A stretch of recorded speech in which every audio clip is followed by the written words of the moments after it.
You're listening to the Loving Your Own Soul podcast, and I'm your host, Britt. Guided by my own intuition, my intention is to deliver genuine conversations centered around health and wellness, spirituality, self-expression, and culture. In this space, I will provide you with real-life stories, theories, and inspiring perspectives to help you uncover and tap into your own true potential. I'm so grateful you've chosen to tune in with me on this mindful exploration to living a more fluid life through a deeper connection to the soul. Now let's dive into today's journey. I'm Britt, your podcast host and holistic wellness coach, here for the purpose of guiding you to tap into your own true potential. And boy, do I have a fun conversation for you today, as we are going to dive deep into all things human design, but more in particular, the human design centers, courtesy of Human Design Guide, Becca Daly, which I love the way that Becca explains this wonderful personal development tool. I mean, really, human design is actually more of a life tool, in my opinion, but we can look at it as personal development to start out with. So if you love learning, this episode is for you, as it's really almost like a classroom session to understanding the different centers and what it means to have them, colored in or not, on your chart, or as Becca says, defined versus undefined. To follow along with us, you can pull up your own chart at mybodygraph.com or geneticmatrix.com to grab your chart and learn something about yourself. So this is a really fun episode. I cannot wait to hear what you all think of it. And for anyone who's not already familiar, Becca is my go-to human design guide, as she actually provides a complete personalized reading for all of my 3 and 6 month coaching clients over at Ambu, my holistic wellness company, which this partnership is so beautiful on 2 accounts. One, because who doesn't love to learn more about their human design? But also for me, I can then better work with my clients in that I'm better able to truly understand them for who they really are on a soul or cellular level, outside of any conditioning that may have happened over time that's actually out of their design. So really, it's a win-win for both of us. And this practice has truly expanded my own company, my work, and then my clients' lives as well. It's wonderful. I can't say enough good things about human design. Truly obsessed with it. And Becca is truly the best as well. Now, this is a bit of a longer episode, so I'm actually going to go ahead and let y'all just jump right into today's wonderful conversation with this human design guru. Enjoy. This is so fun. I love how you and I have still never met like physically in person, but I feel like we have such a friendship connection, which is so nice. I love it. I know. I love it too. I forget that like all these people that I've made friends with online, I've never even met in person, because I just feel like I know them. It's so nice. 100%. I was even walking my dog before we got on here, and I was like, oh, I'm so excited to chat with her today, as if you're like a friend, which you are, but you know, yeah, it's so fun. I love it. Well, for anyone who is either new here to the show or new to you personally, you are a human design guide, and you are a lovely reflector, one of the, the 1% of our human population? Yes, roughly. I love that. Yeah, so I'm a reflector and I live in central New York. I have been doing this with human design for a couple of years now, but I've been like officially in business for about a year. I have a background in marketing. So after I graduated college, I had all these kind of really random jobs, but they all kind of had the theme of like marketing, PR, that sort of thing.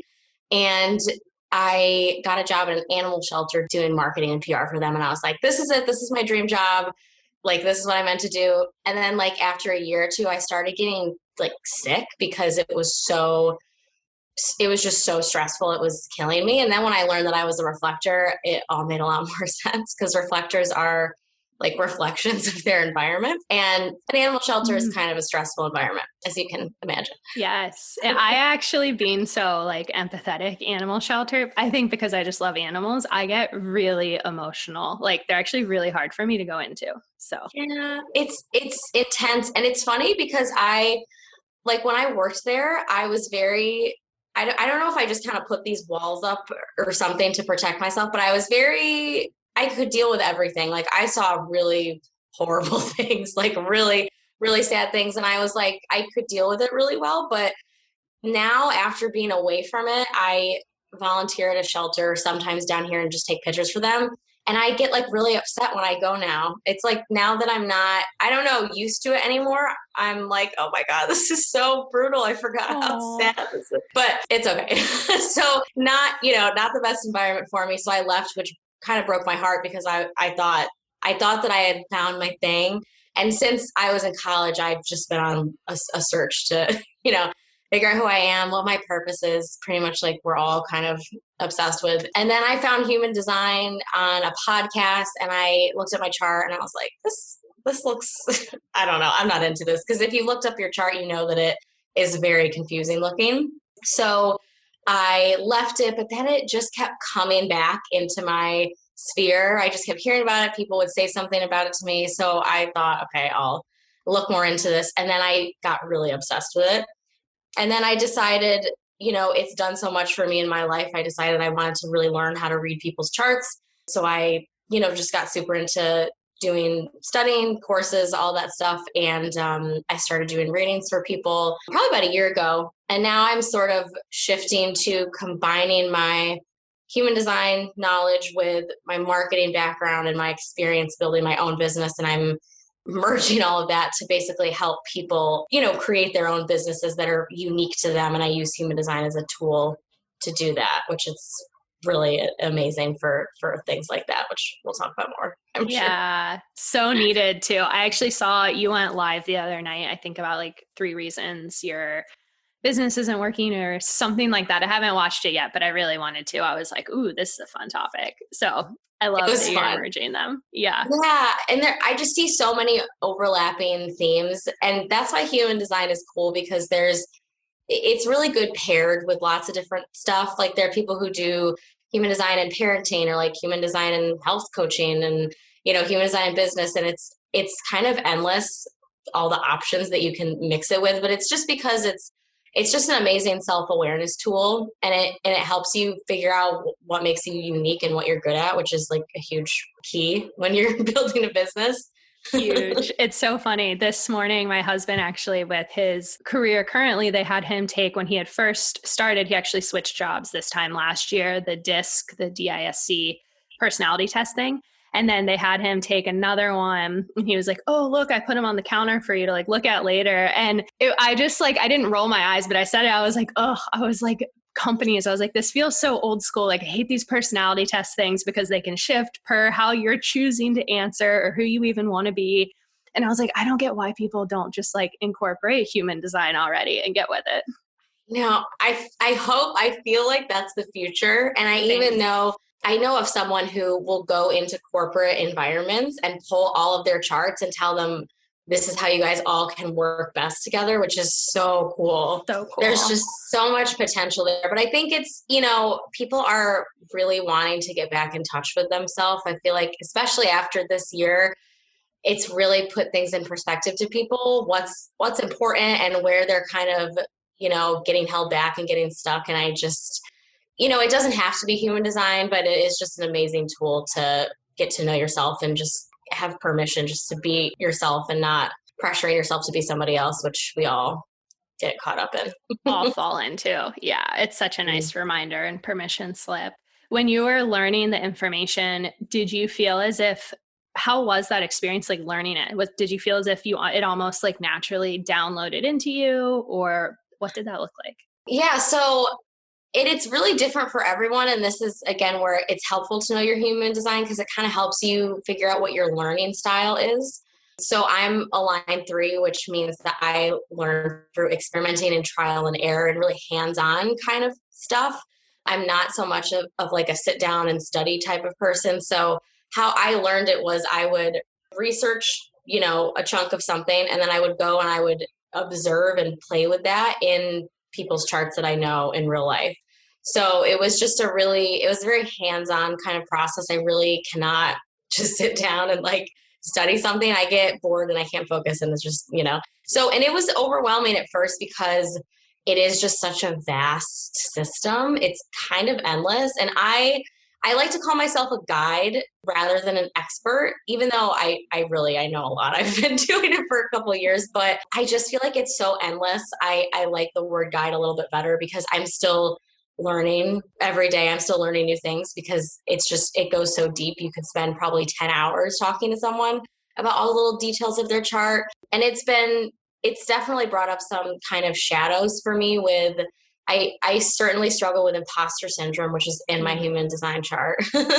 And, it's brought that up a lot too, just because there is so much to learn. And then this is the first time I've had my own business. So that obviously brings up a lot, of stuff. So much. Yeah. Well, I'm excited to kind of chat with you and kind of do a rundown of the chart. Obviously, we've got the 5 energy types, and there's so much that really goes into the whole human design system. But really looking at the centers, and I know it's a combination of like our astrology chart, the chakra system, the I Ching, 2 other systems maybe. The Kabbalah. Yeah, the Kabbalah Tree of Life. Yeah. Cool. You got it though. Yeah. Awesome. So first of all, if anybody wants to follow along with our conversation, I would love to know from you what site is your favorite site to kind of pull your chart up on, and then maybe kind of run through our energy centers, defined and undefined, and what the heck are they and what are they doing for us? Yes. Okay. So I love this topic because I'm a reflector, meaning all of my energy centers are undefined. So I really like doing some kind of myth busting about the undefined centers. But first, the centers are really important because that's what dictates how the energy moves throughout our body. And it's also what creates type are the energy centers. So they kind of correlate to the chakras. So when you look at your chart, there's going to be all these like funky shapes. Some of them will be white and some of them will be colored in, and those are the centers. So basically each center, and we'll go through each one, but each center dictates a certain kind of energy. So you have like an emotional center and then a center for like instinct and a center for communication. We'll go through each one, but they each, kind of are the home to a certain kind of energy. And a center can show up in one of 2 ways, either defined, and that's when the center is colored in. And it doesn't matter what color it is. People get confused about that, but just that it's colored in. That's all that matters. And the other way it can show up is undefined, and that's white. We also have something called an open center, which just means there are no gates activated at all in the center. But just for these purposes, we'll just call it defined and undefined to keep it a little simpler. So essentially, the defined centers are areas where you have that energy consistently. You experience it in a kind of reliable way. You always have access to it. You kind of generate it yourself in your body. And it's something that people would say like is a strength of yours. Your undefined centers are kind of the opposite. They're where you're open with that energy. So like the emotional center, if you have that undefined, you're open to that energy from the rest of the world. So with undefined centers, we take in energy from the world around us, and sometimes we can even amplify it. So, using that same example, if someone, came in the room that was in a bad mood and me having an undefined emotional center, I would take in that feeling and I might even amplify it and be in an even shittier mood than they're in and not know like what the heck just happened. And I first want to say that the undefined centers, it doesn't mean you don't have that energy. It just means that you experience it and people might use the word inconsistent, which is not wrong. I guess it doesn't sound very positive. I like to use the word like variable. It just varies how you will experience that kind of energy. But it also is where you're really here to cultivate wisdom, because it's where you feel the other and where you're going to experience tons of things. So using that same example, like having that undefined, I really do feel like I am very wise about emotions. And that's just something that I'm like here to learn. So very simply, they'll say that like, the defined centers are kind of your strengths, and the undefined centers are where you're here to like go to life school, is what they say. I also just want to mention, like, because some people get really tripped up with thinking that undefined centers are like bad. And I did when I first got my chart, and then I looked at all of my centers for undefined, and I was like, that doesn't seem good. Undefined centers are, they're amazing. Like the strengths of the undefined centers, once you kind of move out of that shadow side, they're incredible. And I truly see them as like gifts and strengths now that I understand it. But they're just where we can be more vulnerable because we can be conditioned from like the outside world more in those spots that we're open and vulnerable. And it can take us into like what we call the not self in human design, which is just basically not yourself. Like it's just taking you away from like the true essence of who you are. I feel that. I mean, I have that open, emotional, undefined, like same like you. And even just last night, Dan, when he got home, he had kind of a frustrating day at work. And I immediately took on that frustration, not so consciously. And then suddenly was like, no, like, and got so passionate and so frustrated. And then I was like, dang, that just did like a full 180 from what I was doing like 30 minutes ago. And then it took me so long to like, okay, come back in. And I realized that is that open emotional and me just immediately taking that in. Yeah, it's I think especially helpful to notice the dynamic between the open emotional center and the defined emotional center, especially if you're in a partnership or live with someone where one person has one and one person has the other. And that alone has been really helpful for my personal relationship because my boyfriend has a defined emotional center, which just we'll talk about this more in a second. But he, just has highs and lows sometimes, and there's nothing to fix. You know what I mean? It's just part of his process. But me having an undefined emotional center, I used to be like, "What's wrong? What's wrong? What's wrong? How can we fix it?" Because I hate feeling his negative emotions and I just want to fix it immediately. And that's extremely annoying to someone who has that center defined because there's nothing to fix, Same. Yeah. To a T.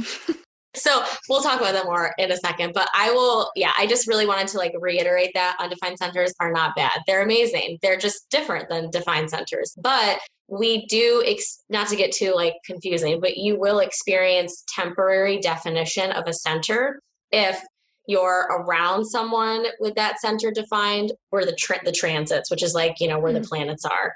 So that's where it gets a little like confusing, but it doesn't mean you don't have that energy. It just varies in how you experience it, basically. So I guess I'll start at the top. So if you have your chart, the one right at the top that looks like a little triangle is called the head center. And this is like a pressure center that kind of governs inspiration, questions, confusion, mental pressure. And so people who have a defined head center basically have like consistent mental pressure to ask and answer questions. They have like a kind of fixed way of thinking.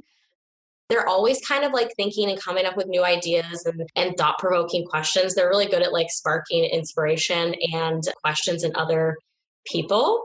And they usually are like have a pretty consistent source of inspiration. They can get tripped up if they start to like turn that mental pressure inward, which can cause a little like mental anxiety. And they can get kind of like stressed and anxious if they can't find an answer to their question. You know what I mean? But it's just important for them to like notice, like, when am I pressuring myself to like answer all these questions or act on all these ideas I have? And just know that like, just because you have lots of ideas and you get inspiration all day doesn't mean that they're all meant for you. And it's just important to like always come back to your strategy and authority when determining like, when's the right time to share this? Should I act on this? That sort of thing. And then the undefined head center, which is 70% of the population. So the defined head center is like 30%. So it's quite less common. The undefined head center, it just means that like you take in the inspirations from the outside world. You're like externally inspired. So sometimes you might have a lot of inspiration, feel really inspired and have tons of ideas. And sometimes you might literally just have crickets in your brain. Yeah. Sometimes I'm like, there's nothing going on up there. Then sometimes it's like so much. It's same. So much that I get overwhelmed in trying to like, okay, I don't want to lose you. So like, how do I get you out before you're gone? Yeah. Yes, exactly. But we're really, those of us who have this undefined, we're really good at we're just very open to all the kind of like possibilities and potentials. We're just kind of literally like open-minded. And people with the center, they, just kind of like pondering like the big questions and like the mysteries of life and just all those kind of crazy things. Since this is a pressure center, undefined head center people can experience an even more intense pressure than the defined head center people to answer all the questions in their head, act on every inspiration, and especially like act on them before we lose them, like you just said, because sometimes it's random when we get ideas and we don't always get them consistently. So when we do get them, and since that head center is a pressure center, we feel this like really intense pressure to like, oh, I got to act on this. I got to figure this out right now, or else I'm going to lose it, or like someone's going to steal my idea or whatever. And it can also, I've seen a lot of undefined head center people having a lot of trouble with productivity because you will like just get a random thought in your head, like, oh, I want to Google like how long elephants live or something. I don't know, something like that. And it just like, you just are constantly like just kind of being taken in all these different directions. And also not having a consistent inspiration sometimes can cause us to like search outside of ourselves for inspiration, which is great, but it's not great if it's scrolling on Instagram. You know what I mean? And a lot of us can get kind of tripped up with, I mean, I definitely am guilty of that. Just, not having any ideas or like feeling kind of mentally stuck and then just going on Instagram and just scrolling. Totally. Just like almost hoping that it's like, I'm going to find it there. And then I just get lost in comparison syndrome and it never usually works out too well. No, exactly. It doesn't. Yeah. And I still do it sometimes. And I'm like, oh my God, you got to stop. That's not helpful at all. So it's just, it's okay to not be inspired all the time, but like, just know when an idea is meant for you, it'll find you, and it's also might be helpful for you to place yourself in environments that are inspiring and kind of like mentally stimulating. And I know now that's kind of hard, but working in a coffee shop or something like that, or, going out in the world somewhere to like a museum or like seeing music or just something that, is gonna, from the external world, that's gonna inspire you. That's not like Instagram. Yeah, I found too, I know this is not really advised from like a feng shui and like an energy perspective in your home, but I will honestly change up my desk space sometimes where I'm like, okay, I'm going to go work from the kitchen table, make a cup of coffee. I don't really drink coffee, but like a mushroom beverage and like pretend like I'm at a coffee shop for 2 hours. And then I'm going to go back to my desk and it helps for me, especially when I need to write. So I do that too. Yeah, that's a really good idea. Yeah, it makes sense that just, just looking at different things and just being in a different environment, just kind of, I don't know. It also, I think just human design aside, I feel like, I don't know anything about feng shui, but I think the idea is interesting. And I really feel like the energy of the stuff that we're around, like it gets stagnant. And so we need to kind of shake things up a little sometimes in order to like get that energy moving. Totally. Okay, so then the next is the Ajna center, which is right below the head center. So it's like the second one down from the top. That one is all about like processing and conceptualizing and forming opinions and like coming up with answers. It's like thinking. So the defined Ajna center has kind of a consistent way of thinking, basically. And it's usually always kind of like processing and thinking, and it has kind of a more fixed point of view. And people who have a defined Ajna center, usually their opinions are not as easily like influenced. They have like a specific perspective on something, which is, again, not good or bad. It's like, it's just kind of a neutral thing. It can be good and bad sometimes. Yeah. But they're really good at like storing mental information. They can be a little bit more like focused and a little bit more decisive than the undefined Ajna people. And they also kind of can provoke others to think. And they can be a good, what we call outer authority. They're good to talk to and like bounce ideas off of. And they can help kind of spark, like get your wheels turning in your own mind kind of. Cool. But for them, it's just, you got to notice when you're getting caught up with really having tunnel vision, because they do kind of have more of a fixed perspective. They can also get a little fixated on trying to make decisions from the mind, which in human design, we always say like the mind is not the decision maker. Your body is the decision maker really. And your mind isn't actually designed to make decisions for you, but defined Ajna people can get kind of caught up in that. So again, they just really need to like come back to your strategy and authority, trust your body's intelligence kind of thing. And just, if you do feel yourself getting really stuck in one perspective, try to just remind yourself, like, there are other perspectives to this. There are other ways that I can kind of like think and approach the situation, and maybe even going to someone with an undefined Ajna center to kind of help you see something from another perspective. Cool. And then find Ajna, it's, you don't have one fixed way of thinking. So you can like think and process things in a variety of ways. And actually having the Ajna undefined automatically means the head is undefined.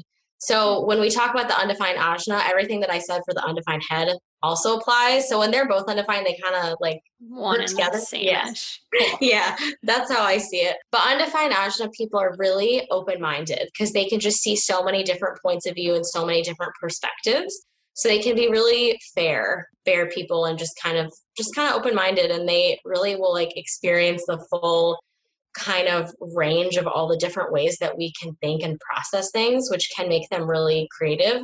They do get kind of tripped up with feeling like, worrying and having like mental anxiety and getting really stressed if they can't be 100% certain about something. And I know when I learned about this for myself, I was like, oh yeah, that's me. Because if I have any issue at all, if I can't see exactly how it's going to work out and be like certain about it, I get really anxious. And that's definitely like an undefined Ajna thing. And they can even get a little caught up in like, I think they really can have kind of a vivid imagination. So we can get caught up in overthinking and like catastrophizing things and being kind of paranoid. And yeah, you have an undefined Ajna, right? I do. Yes. Yeah. I feel that for me too, what's really just helped me is my spiritual practice. And the more that I surrender, trust, pass things over to the universe and just kind of let go and know that I've been and being divinely guided and everything has really, really helped that. And it's been a journey. It's not something I was able to step into overnight by any means, but it has helped. But I still deal with that. But I do believe that, especially with that highly imaginative, we also get a lot of that anxiety because we can create so many situations, both good and bad, up there. Yep, exactly. Yeah, it's just really helpful to know like you have this tendency, so you can put in practices to kind of nurture that part of you so you don't fall into that sort of shadow side. But yeah, I totally agree that getting into like spiritual practices has been a game changer for me too in this regard. And just like all of especially 2019 and kind of 2020 was just like, I was just like, I don't know what's happening, but I'm just kind of surrendering and leaving it up to, the universe, God, whatever you want to call it. And things always come together in sort of an unexpected way, and it's usually in a way that you couldn't have thought of, but everything always kind of ends up working out in the end, and I've seen it happen a million times in my own life. And when I get caught up in that worrying, I just come back to like, there's a path. I just can't see it. And it's okay. I don't need to see it. I just need to like trust that I'm going where I need to be going. 100%. I've actually was just doing this practice yesterday of looking at where I was sitting a year ago from right now. And I like almost started crying because I was like, everything that me then, and I was dealing with a lot of stuff at the time outside of our collective and all the shit that took place. But I was like, wow, everything I wanted has literally transpired. And like, I've stepped into that person. And it was like, that is so amazing. So just trust it'll happen. Yeah, I love that so much. And I've definitely had similar experiences over the past like year or two, but not, easy. And I definitely like a while ago, like a year or two ago was in like not a great place. And now when I look at where I am now, I'm like, holy crap, how did this happen? I know. It's amazing. I know. It's really nice. It's good confirmation. I always will ask like my God, like when I'm in this kind of anxiety loop and when I'm like, just questioning things, I'll ask my guides or my angels, I need, like, you got to show me something to like give me some reassurance. You know what I mean? Same. And they do, I swear, like it always somehow I get some and I'm like, okay, I'm fine. Yes. I'm like, I trust you. I trust all of you. Just my human self is on the brink of having a panic breakdown. So can you just give me a little bit of reassurance, please?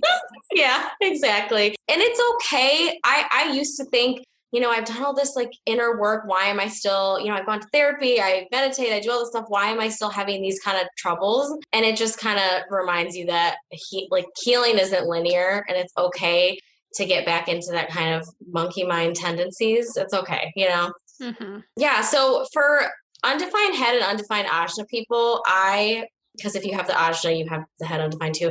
I really recommend doing regular brain dumps.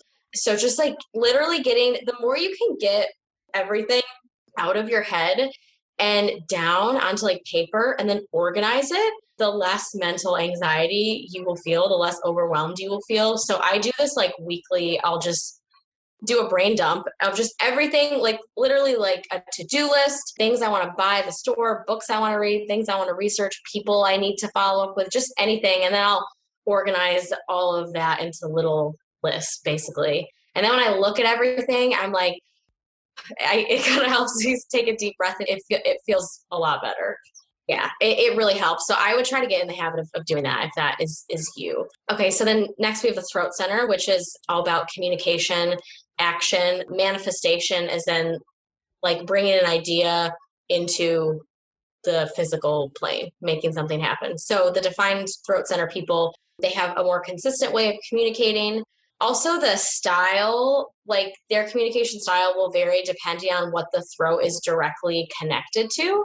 So, for example, if it's connected to the emotional center, this person is going to be probably often communicating their emotions.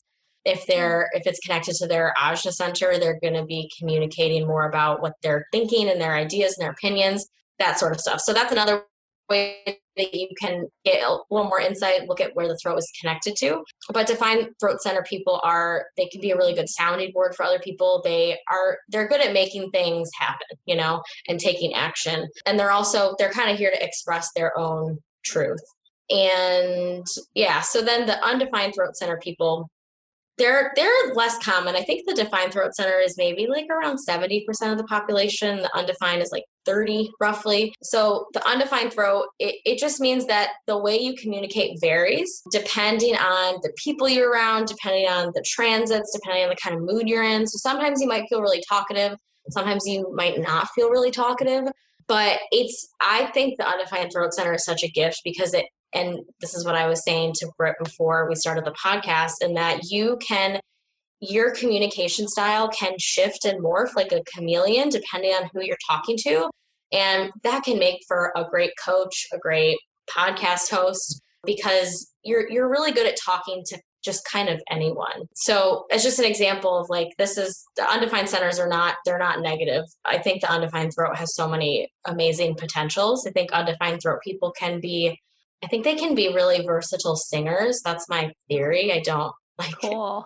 That's just a theory. But so there's just a lot of really, great aspects to the undefined throat. I love that. It'd be so interesting. I don't know the right term. So if anybody does know, definitely let me know. You might even know. But the people who can like speak in all the different voices or can do like different character voices and you know what I'm trying to say? I think like voice actors, I guess. Yeah. Yeah. It'd be interesting. I would assume that they would all have that open throat or undefined throat. That is really interesting. Yeah, I feel like actors, it would be really helpful for them to have an undefined throat. Not that, it's necessary, but I can see where that can be really come in handy. That's so interesting. I never thought about the voice actor thing, but that totally makes sense. That's so interesting. Totally. I think too for myself, just even understanding that open throat, like when I first saw it, and I've had conversations about this recently too, where I was like, oh, okay, I'm not supposed to have a voice. But it's like, no, you absolutely can. And to what you were just saying, if your voice kind of changes per your environment, I've definitely felt myself in certain groups of people. And I know that's also me kind of picking up on the energy too, but where it literally is like my throat locks and I cannot speak. And I just go into this weird, and it used to really bother me that I was like, why do I get, and it head wise was like, oh, I must just be so uncomfortable. Like, stop being shy. Why do you get like that in certain groups? But I realized I think it's really just my throat of feeling, this environment doesn't drive with us, that we don't really have anything to say right now. So we're just going to kind of lock up, and that's what it is. Mm-hmm.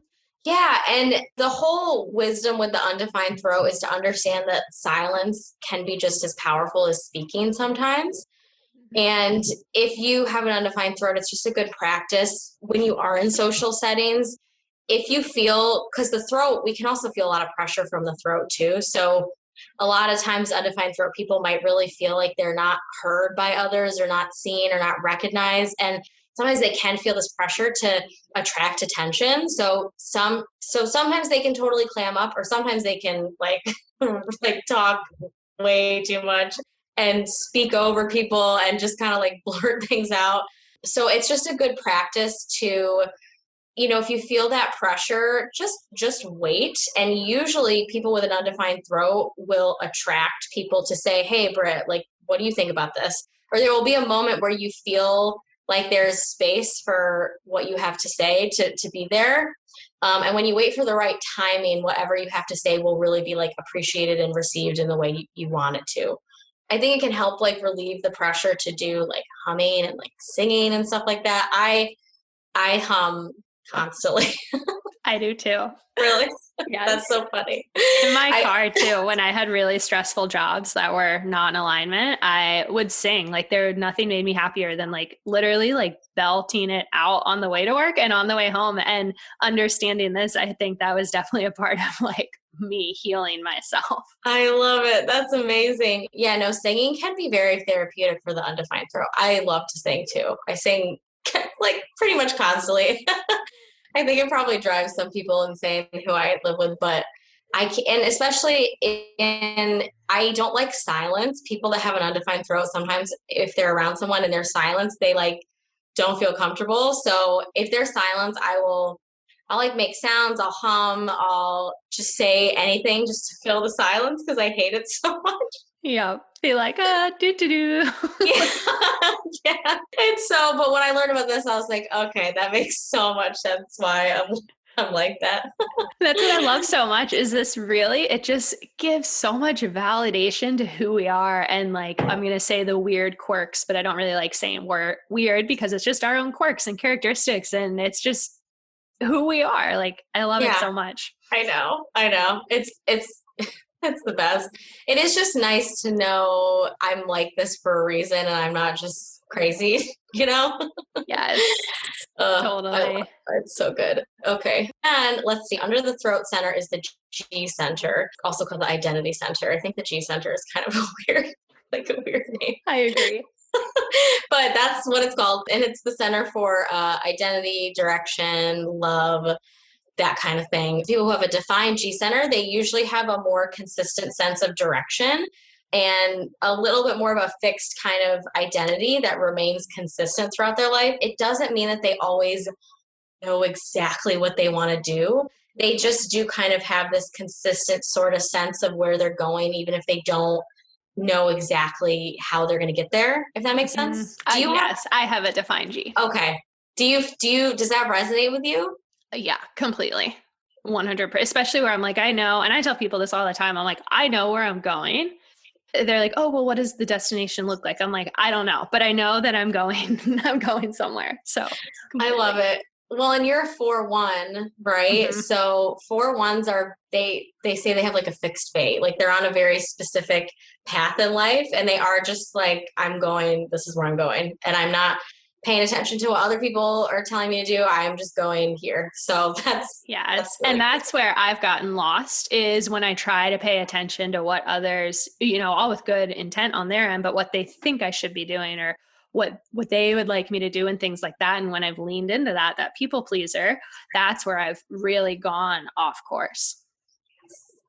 Yes. And it can be hard having a defined G center too, because you are who you are. So sometimes you guys can be a little like vulnerable to criticism because, you can't change who you are at all. So you're afraid like, what if someone doesn't like me because this is just me? You know what I mean? Yeah. So that can be hard, or just sort of fearing like people won't accept you for who you are and trying to like change yourself. But yeah, that is just totally unhealthy for anyone, but especially for the defined G center. And, it's just important to like embrace, like you said, like, this is who I am, this is where I'm going, trust that you're on the right path, keep in mind following your strategy and authority, not paying attention to what other people are telling you. And also I think just it feels good to define G center people just to make like put some effort into making everything in your life just feel really like you. Just like your clothes, your decorating, the music you listen to. Do you know what I mean? Just really cultivating your taste and just making everything that you are around just feel like an expression of you. You know what I mean? Yes, absolutely. And then, so then the undefined G center people have they have a more fluid identity. They're also very sensitive to their environment. But with the identity, like, I'll just use myself as an example. In high school, I was friends with the theater people and the soccer people and the stoners, and I kind of, and I kind of fit in with everybody. And that's just how I've been my whole life. And I also have been, I've always felt like I don't know who I am. I feel like my identity it's just always changing. And I just have no idea who I am. And it's been like a huge kind of wound for me my whole life. And a lot of undefined G center people get really caught up in what is my purpose? Who am I? What do I want? But we're meant to be chameleons, and that's really cool and amazing. And now I really embrace that.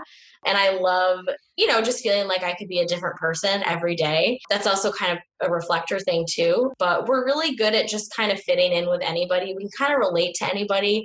You can also, undefined G center people are also good at kind of giving guidance and direction to other people. But where we get caught up is like clinging to jobs or relationships that give us a sense of identity.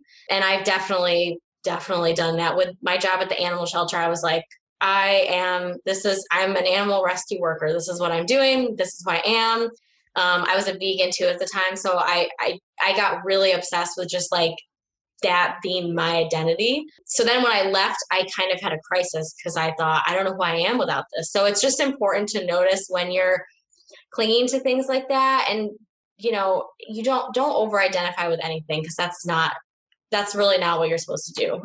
Also, just knowing you're really sensitive to your environment. So if you're in a place that feels good around people that feel good to you, you're going to kind of you're going to make the correct decision. If you're in an environment that doesn't feel good, it's going to really cloud your decision making and make it harder for you to kind of, be further along your path. I love that. That's such good advice, though. It's so interesting when we talk through this. I get so many little flashes of individuals I know who are close to me or who I work with, and where I'm just like, oh man, I wish I had their chart, because some of the things just like resonate so deeply, which is so cool. I know, it's amazing. And just learning that, I sighed a sigh of relief when I learned that, because I've always thought something was wrong with me because I feel like a different person depending on who I'm around. And I'm always like changing my mind about things. And learning this, I was like, oh, this is just how I'm meant to be. And that is who I am. And that's cool. So it's really amazing. So then the heart center, so the G center is, the throat center is where your throat is. The G center is like the square right below your throat. And then what we'll talk about next is the heart center, which is it's like the little triangle to the right of the G center. Yeah. This is where I always get confused with the chakra system of thinking that the G is supposed to be the heart. But then if I look at it like a body, I realize that the little triangle is the heart. Yeah, well, and I kind of think that with the chakras, they almost split the heart into two centers, the G and the heart center. I'm pretty sure is what happened there. But yeah, this is where it's not exact. It does kind of deviate a little bit. Yes, the heart center is also confusing because it's called the will center or the ego center or the heart center. There's 3 names. So it's kind of confusing. But this one is all about willpower, motivation, self-worth, that kind of thing. And so people that have a defined heart center, you have kind of more of a consistent access to willpower. I don't like technically people that have the center defined do kind of have more of an inherent sense of worth, but I don't always like to tell people that, because I feel like our society, we all have self-worth issues, And I know plenty of defined heart center people that still struggle with it. So I don't like to say that, because then if there's a defined heart center people who's like, I still struggle with self-worth, what's wrong with me? I just think it's such a prevalent issue in our world. So take that with a grain of salt. But, these people are usually typically very driven. They are empowering to other people. If you're in the aura of someone with a defined heart, you will temporarily pick up on their kind of motivation and feel really empowered. in their presence. They're really good at keeping and following through on their promises. They're very giving. But for them, the defined heart works to rest. It's really important that you work in cycles and that you're not just constantly overusing that willpower, because you can really power through things if you really want to, but it's not healthy for you to do all the time. So it's just important to make sure that you're still resting, and also know that you might have a tendency to put kind of unrealistic expectations on other people, because not everyone is designed to have consistent willpower like you. And defined heart center people are only maybe like 37% of the population, something like that. They're not a lot of them. So it's just good to know that sometimes, check your expectations of people, because not everybody can get shit done like you can. And then it's also just important to know that you really need to make the correct promises, because you will follow through on them. But if you make promises that aren't good for you, then you're gonna get burnt out, and it's not gonna be healthy for you. So just using your strategy and authority to like determine what promises are correct, basically. And then the undefined heart center, which is like 63, something like that, percent of the population, we have just inconsistent access to self-worth, or to motivation and determination. So sometimes we'll feel really motivated and have all this willpower, and sometimes we just will not at all. Undefined heart center people do typically struggle with self-worth. That can be just like a big wound for us. And I know I definitely relate to that a lot. We sort of feel like we have to do something to prove our worth. And we're always kind of like trying to prove ourselves, which can result in a lot of, making promises that we can't even necessarily keep. And then if we don't, if we fall through on those promises, then that makes our self-esteem, suffer even more. And it's kind of just like a vicious cycle. But it can be hard. It can be hard. We really can get sort of caught up in feeling like, oh, I need to get all these certifications and accreditations in order to feel good enough. And that's definitely been an issue for me in my business, because I definitely overgive in all my sessions. Like all my sessions will go over, every single one. I over prepare for them way more than I need to, because I feel like I have to prove myself. You know what I mean? Same, like 1,000,000%. That is something that I've been struggling with so much. And I have actually been practicing it where I'm like, okay, let's just try something.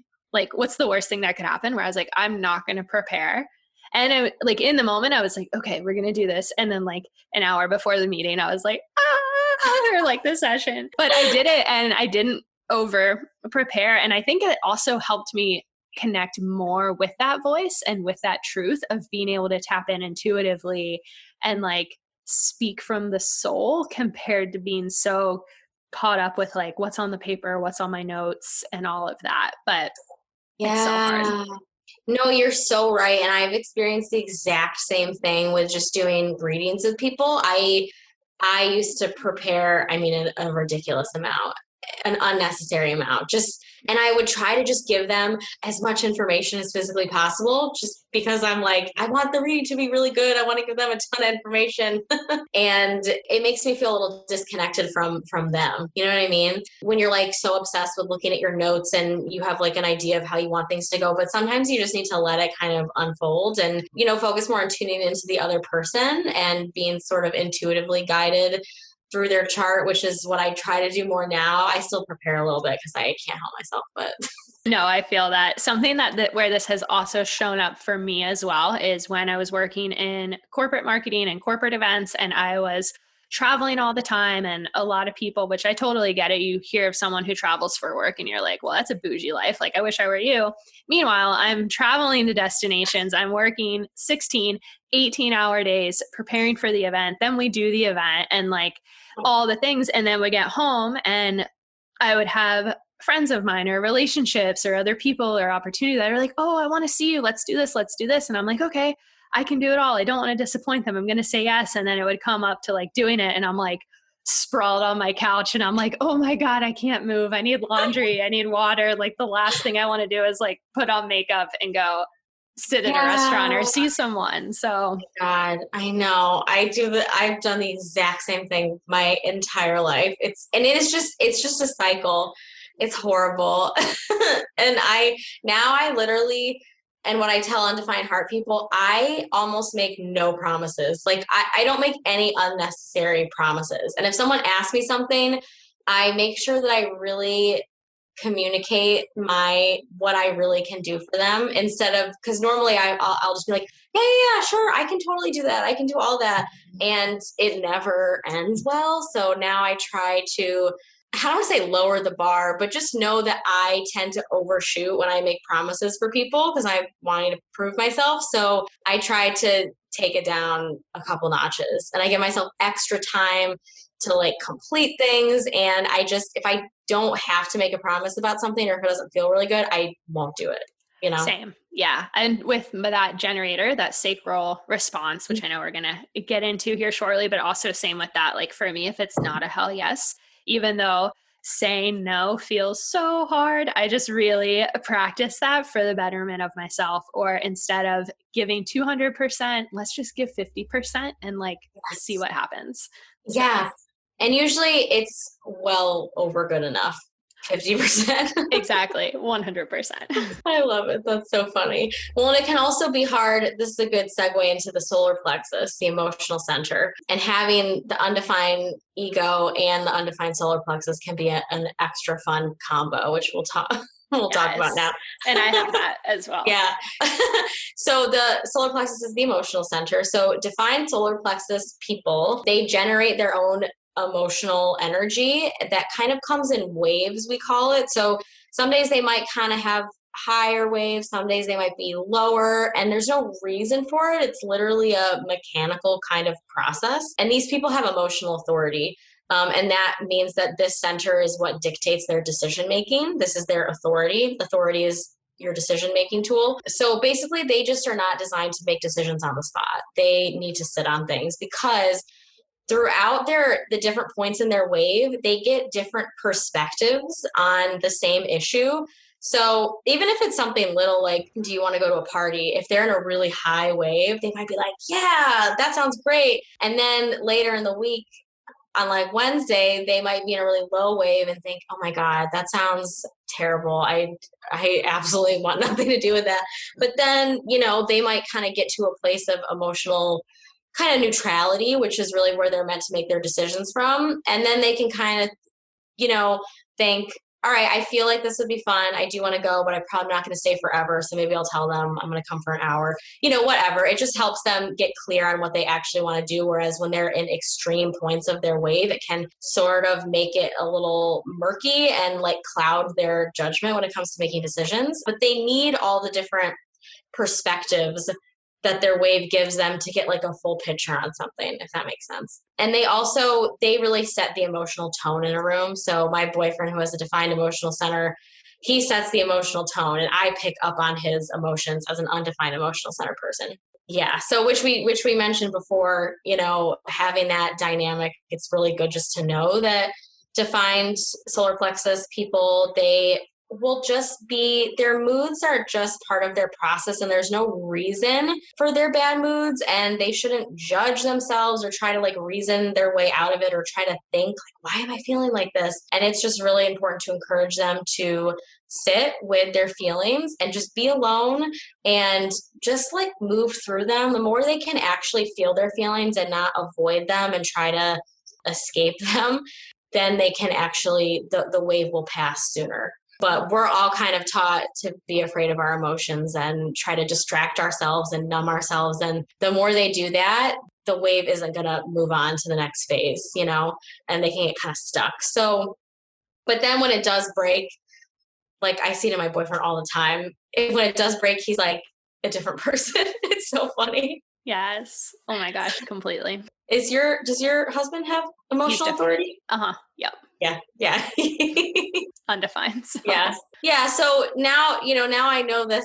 I don't bug him when he's in a bad mood. I used to always be like, what's wrong? Because I wanted to get rid of, it's kind of selfish, actually. At least that's how I have kind of thought about it, because I always considered myself, I am very empathetic and I care a lot about other people. But part of the reason why I want to help people fix their problems is purely selfish, because I don't like feeling their shitty feeling emotions. And I want them to feel better so I can start feeling better. So now I know I don't need to pressure him to not feel this way anymore, because that's not helpful to him. So I just kind of remove myself. I'll just say, I love you. I'm here. If you need anything, I will come running, but I'm going to give you some space. And I just give him some space, and then it's fine. So that's been really helpful to know. I feel that so much, especially, I mean, I've even said it before, which is so bad, but like, we're all only human, where I was like, I feel like this is like dragging me down. I don't want to feel like this. And like, that's so me, like, not with any like bad inclination, just purely like, this needs to change. Like, we have to change this. So yes, I know. No, I feel I have been totally the same way. Yeah, and it does make me feel like kind of a dick. yes. So that's been something that I've had to kind of check myself about, but it's really just that simple shift has really helped our relationship, which is great. And then undefined solar plexus people, like we said, they're kind of traditional empaths. They feel the emotions of other people. They can take them in. They can also amplify them. Being around strong emotions can feel really uncomfortable and intense. And sometimes we can get caught up in people pleasing or conflict avoidance, because it's really uncomfortable for us to feel those things. And so when you have the solar plexus and the ego undefined, you're constantly trying to prove yourself, but then also you don't want to disappoint people, because feeling that disappointment or saying no and making someone mad feels horrible. So it's kind of like a double whammy of people pleasing, Mm-hmm. Yeah. I mean, it is like a death sentence having to disappoint someone. Yes. Oh my God. I would rather literally die than tell someone something disappointing. It makes me feel horrible. But now at least just having the awareness that I'm like this is normal. I'm not crazy. I'm not overly sensitive. And confrontation only lasts briefly. And sometimes you do have to say no and disappoint people and have some confrontation. And it's not fun, but it passes a lot quicker than you think if you just get it over with, Yeah. Yeah. Once you do it, it's honestly like, it's not that bad. It's just doing it that's so hard. Exactly. So yeah, so that's the undefined solar plexus. And also just reminding yourself to be a screen, not a sponge, because we're supposed to like experience all these different emotions to become wise about them, but we need to let them pass and not, over identify with them. And then, okay, so then after that is the spleen, so the solar plexus is, I'm trying to make a map of this in my brain. The heart center is the tiny red triangle to like the right of your chart. Below that, which is also a triangle pointing inward, pointing to the left, that's the solar plexus. So then on the opposite side of the chart, on the left side of the chart, I think it's a triangle pointing inward. Yeah, I think it is. Okay. Yeah. is the splenic center, which is an awareness center that is all about instinct, intuition, health, survival, your immune system, that kind of thing. It's, what is designed to just keep us alive. So animals have charts too, which is kind of a whole other wild concept. And they don't have every single center we have, but they have the splenic center, because like if you're a little deer in the woods and you hear a sound and you have to run like right then, that is that instinct from the spleen, basically. Yeah, it's what helps keeps us safe. So people that have a defined spleen, they have a consistent sense of like what is and isn't healthy for them. And so they're with them, that instinct, it's very like quick, and it usually kind of speaks in the moment and doesn't speak again. So they can be very, very intuitive, just have really strong, reliable kind of instincts. They also, they say, have a stronger immune system. So people that have a defined spleen, like they might not always notice that they're sick until they're really sick, which is not something I pay that much attention to, but it's kind of interesting. And the thing for them is not letting your mind override your instincts, because a lot of times instincts don't make sense in the moment, but then later they make sense. My boyfriend's mom has splenic authority. So this center is like in charge of her decision making. And she has so many like crazy stories of times that she was in danger but didn't know it, but she had this like really crazy instinct that didn't make sense but ended up saving her life. Literally, she has several stories like this. And talking to her, I was like, wow, that is a perfect example of splenic authority. Like, I don't know, just there was some situation where there was like a friend, I don't know, a friend of a friend like came to her for something, and she just had a feeling this guy wants to hurt me. I don't know why. I just feel like he does, even though logically she had absolutely no reason to think that. And then later she found out that he like killed someone or something crazy like that. I don't know. Yeah. Wow. Isn't that weird? Just stuff like that. It doesn't make sense at the time, but you need to learn to trust these instincts because they're spot on. But it's a practice of listening to them, recognizing what your instinct feels like, and then seeing the outcome and recognizing, oh wow, I was right. It's just kind of like consistent practice of trying to learn to like hone in on that feeling and actually trust it. Yeah, I have that. And where it gets really confusing is then with the open solar plexus and the heart, the ego and everything like that is I'll get this ping of, hey, you don't want to do this. We shouldn't do this. But then the quote unquote ego will take over and it's like, oh, but come on, what's everybody else going to think? Like, you should do this. But then like inside is like, no, we really don't want to do this. So it can feel very conflicting. I've definitely felt that so much. Yes. Yeah. And that's where the more shadow side of our undefined centers can trip us up, and we can get kind of lost in all of that. And that is what takes us into like the not self of not tuning into, tuning into our strengths and our inner authority and our instincts. So that's why it's just important to notice when you're like falling into the kind of shadow side of the undefined centers, because that's just what brings us away from ourself. But it's hard, especially because we're all taught, you need to make decisions mentally from your mind. So when something doesn't logically make sense, it's hard to feel confident about it. But defined spleen center people, you guys know, you have very good instincts. The undefined spleen, that's probably like 45% of the population, maybe. So spleen is kind of 50-50 sort of. We just kind of have our instinct is experienced in sort of a variety of ways. It's not as reliable. It's not always the same like a defined spleen person. So I feel like some days my spleen is spot on. Like my instinct will be spot on with something. And then other times I feel like I'll think I have an instinct about something that's totally wrong. And I think it's just because it varies with us. So sometimes you might feel it in a different way, if that makes sense. Sometimes it might feel like someone's like whispering in your ear, but then sometimes it might be more of a physical sensation. It varies more, and it's hard to pinpoint what is my instinct and what is something else, Interesting. And yeah, but it doesn't mean we don't have instinct, because we absolutely do. It just is more variable. But undefined spleen center people usually we really can pick up on the fear from other people. The spleen center also governs fear.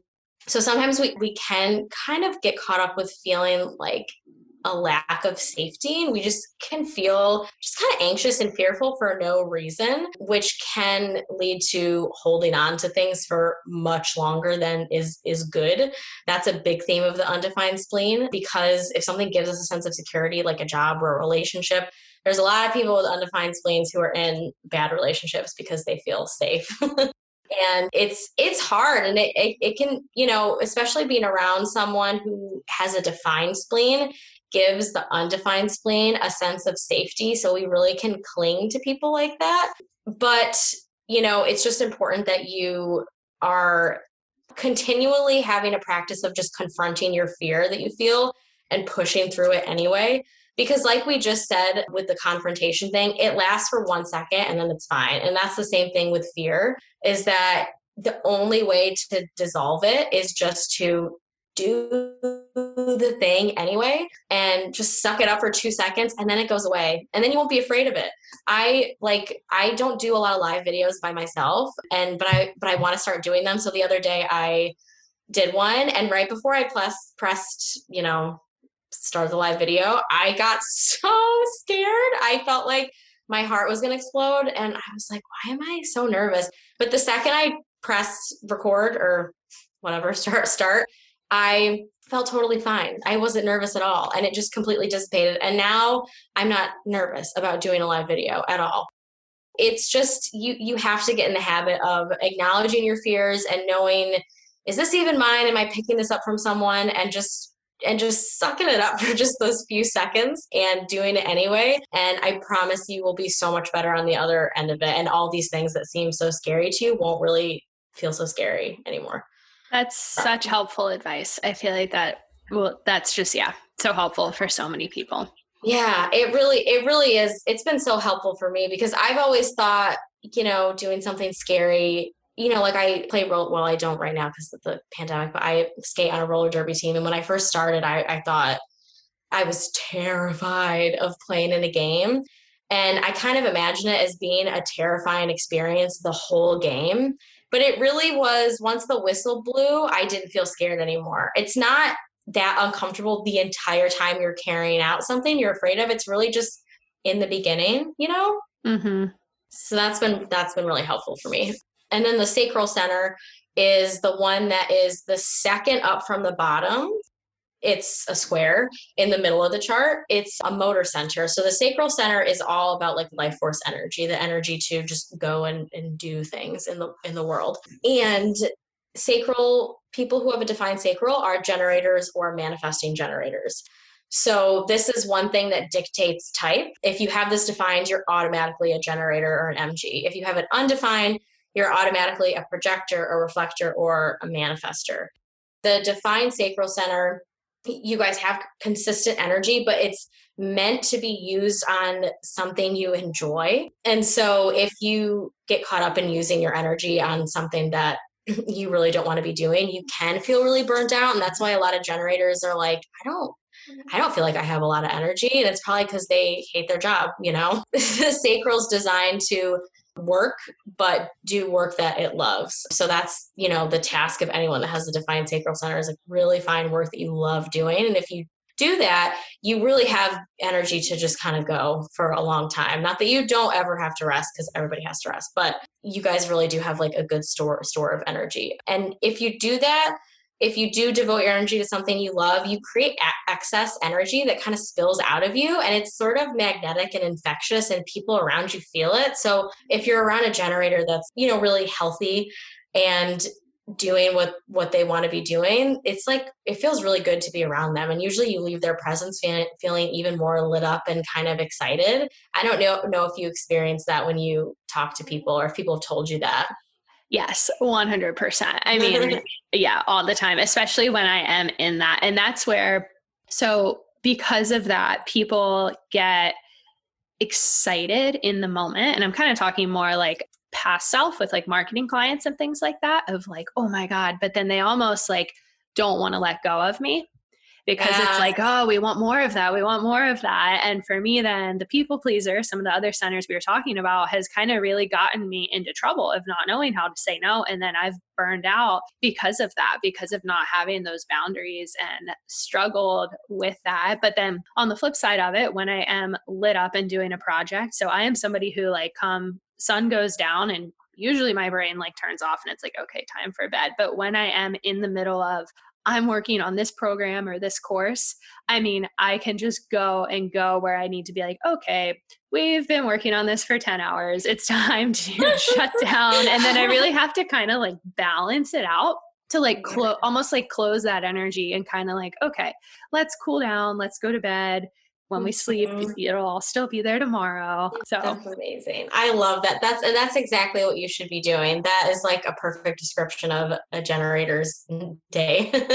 And, it's also helpful to know that you guys really benefit from exercise. I mean, everybody benefits from exercise, but if you have trouble sleeping at night, it might be because you haven't used up all of that sacral energy. So sometimes my boyfriend's a manifesting generator, and sometimes he'll work out at 11 o'clock at night. And me as a reflector, I'm like, are you insane? I could literally never do that. But he can't sleep sometimes if he doesn't get out all of that excess energy. So just doing anything that kind of breaks a sweat and gets you moving, if you are having trouble sleeping, can be really good for you. But it's just, you guys are really meant to, devote your energy to something you love and just like do it all day and then just pass out and be exhausted at night. And then you wake up and you're like ready to do it again. But people sense that you have a big engine, and they can sort of be drawn to it and, ask you for things all the time. And I think a lot of generators and MGs get caught up in people pleasing because they can, if someone asks you to do something, you can do it, but it doesn't mean that you should. And that's like the big task for you guys, is just to use your discernment when it comes to what you actually want to devote your energy to. And that you do that by tuning into your sacral, which is your gut. The sacral basically tells you, yes, this is a yes, this is a no. And you'll be able to tell through physical sensation. So a yes might feel like exciting, butterflies. You might even have like a physical kind of response. Like you might like sit up straighter in your chair, or even like verbally say something like, ooh, like just something might just come out of your mouth to tell you that you're right. Do you feel that? Yeah. So this is actually something that I've been practicing more, is with food, and what food my body really likes from that sacral response, where I do it with making decisions, but then also when I'm actually eating the physical food, like an apple, my body just like lights up with those goosebumps, the butterflies. And like, that is my like, yes, yes, yes. So that's been really fun from like a wellness perspective of playing with that. And like, what responses are we getting, whether when selecting a food or also eating a food? It's just kind of interesting. Yeah. And that's the cool thing about the sacral center, is you can use it with even little things. It's not just reserved for bigger decisions. Even just with what should I eat, you can use that as kind of a gauge. And it does help to ask your sacral yes or no, or this or that questions, and not open-ended questions, because your sacral isn't going to literally speak something to you. You have to say, do I want tuna fish or chicken or whatever? And doing that and just practicing it, it's just kind of like a muscle that you need to flex and just get in the habit of using it. And then eventually you get really good at recognizing that sacral response. And then it's just like you immediately know it and you trust it, So fun. I love it. I know. That's amazing. The undefined sacral center is reflectors, projectors, and manifestors.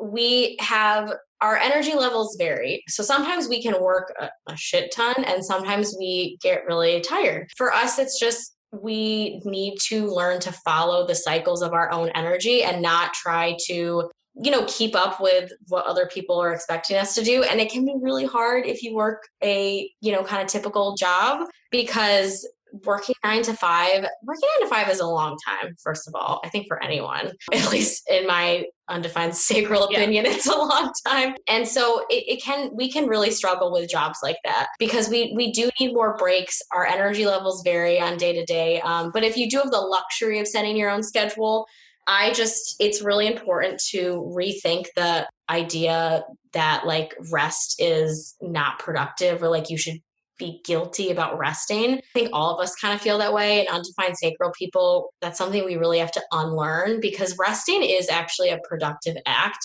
Because if we didn't rest, then we couldn't go to our next task with like a full tank of energy and do the best job we want to do, Mm-hmm. So, but it can be rough, and undefined sacral people can like take in and amplify sacral energy. So sometimes we can act like super generators, but only for a period of time. And if we try to be like that all the time, we can get so burnt out. So just like taking lots of breaks, trying to work smarter, not harder. Even I take naps like all the time. I take naps in the afternoon constantly. Or if I can't take a nap, I'll just lay down. And something about laying down nourishes the undefined sacral center. I don't quite know why, but it really does. So even if you can't take a nap, if you feel that kind of afternoon dip, if you just lay down for a half hour, it actually really helps. So interesting. Yeah. And then the very last one at the very bottom is the root center. So this center governs like pressure, stress, meaning not good stress or bad stress, but just like the momentum to get up off the couch and like go. It's like adrenaline. So defined root center people have a more fixed way of processing that stress and like adrenalized energy. They create their own internal stress. Mm-hmm. Again, not bad. It just stress gets things going.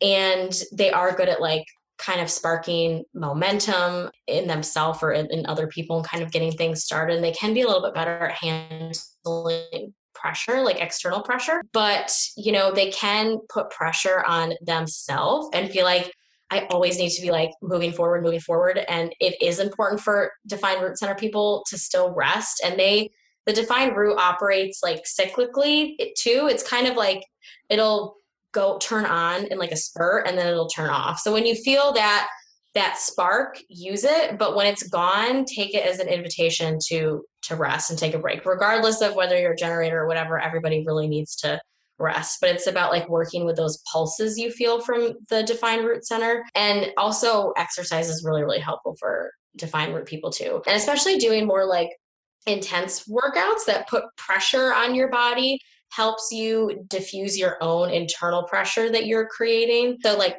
weightlifting or something like that, if you can do it, obviously is helpful for defined root people. And then do you have a defined root? Or? Yeah, I have a defined root. And it's interesting that you say that about the weightlifting, because I feel that, especially just even in terms of like yoga and things like that, of almost like feeling my muscles like contract and retract in a way of doing those like where I can like feel my weight and know I'm like confident in working with my weight in a way. Mm-hmm. Kind of like supporting myself feels good. But I mean, exercise for me is crucial. So yeah, that's really interesting. Whereas someone, and same with my boyfriend, he has a defined root, he has a defined sacral center. If he doesn't exercise, he will lose his mind. Whereas me, I don't have any of those defined. And honestly, I could just like go for light walks and do yoga for the rest of my life, and I would be totally fine with it.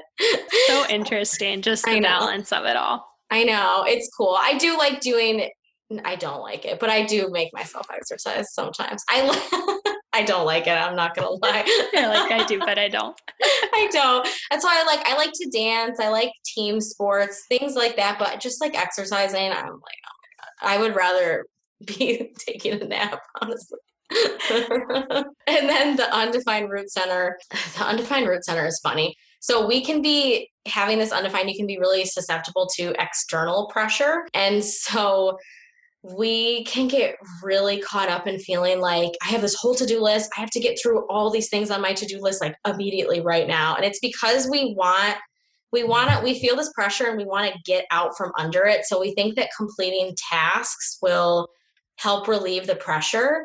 It's kind of like, once I do this, then I can do this. Once I can check this off my list, then I can rest. And it's just because we feel this like crazy pressure to always be like doing and going and getting things done. But the problem is the list never ends. Once we check something off, something else will pop up. It can be a trip. And especially like learning this for me was huge, because I am so guilty of just obsessively thinking I have to do all of these first and then I can reward myself with rest. But again, rest is not a reward. It's not like a treat. You know what I mean? It's 100% necessary for your health and well-being. And if you want to do a good job in whatever you're doing, you have to rest. Oh my gosh. I bet my husband has an undefined root. I'd be shocked if he doesn't. Yeah, I bet he does. You should check. It's just always like, we gotta go, we gotta do this, we gotta do this. And if you have an undefined root and an undefined head, those are both of the pressure centers. That is like a double pressure whammy. You're just like in a pressure sandwich all day. So fascinating. Oh my gosh. This was so helpful. So this was like such a wonderful classroom session on the centers. I feel like I cannot wait to hear like what our listeners take in from all of this. Like, definitely let us know, leave comments, check us out on Instagram and everything like that. Which, speaking of, if people are wanting to work with you or follow you, I know you've got just so much going on right now, but where can people find you to kind of connect further and keep learning?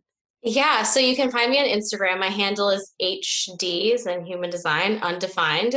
And my website is just beccadaly.com. And so you can see I have different sessions on there. You can shoot me a DM. I'm very open to talking. If you just have questions about human design or whatever, my inbox is like fully open. Oh, I love it. Well, Thank you so much. So before we wrap up here today, I do like to ask just one final question that I ask all of my guests. And that is, when did your exploration to diving deeper into your own soul first begin? And how has it evolved since then? Oh my God. That's a really good question. So I think that it started because probably when I was freshman in college, somewhere early college. It started because I was severely struggling with my mental health really badly. And I just tried, everything that you try and nothing was helping me. And so I started really getting into spirituality and stuff like that. And it opened up, Pandora's box for me in the best way. So I just got really obsessed with just anything spirituality related and meditation and just exploring, like getting to know myself. And yeah, and it did just set me off on this journey of once I felt like my mental health was better, then I was like, wow, life can be really good. I want to enjoy my life. I want to figure out like what I'm meant to do, so I can have the best life basically. And that's really what got me into the obsession for my purpose and what career do I want and all that stuff. And then I found human design and here I am. Yeah, it all just like connects so cohesively. I love it. I feel that. Well, you are definitely in your purpose right now. I mean, you can just feel it in the way you speak and your knowledge of all of this. So thank you so much for just sharing with us. I mean, this was so helpful. I can't wait to hear what everyone thinks about this. So thank you so much. Thank you so much for having me. I always love talking to you.